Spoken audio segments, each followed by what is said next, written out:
La cyber, c'est peut-être le Darwin un petit peu moderne. Les statistiques, les news nous le montrent tous les jours.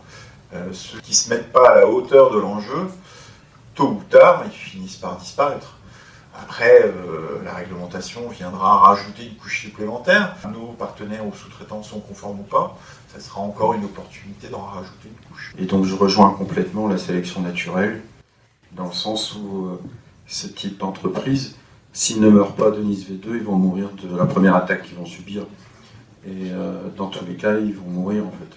C'est un peu cruel comme examen, mais en fait on a vraiment eu le cas de petites entreprises ou de petits fournisseurs d'accès Internet qui se sont ramassés des DDoS sur la plateforme et ils nous ont supplié de les aider à trouver une solution parce qu'ils ne pouvaient plus fournir de services à leurs clients et que les quelques jours où ils se ramassaient l'attaque, parce que ça faisait plusieurs jours, ça mettait en péril la société elle-même et ils ont failli mourir.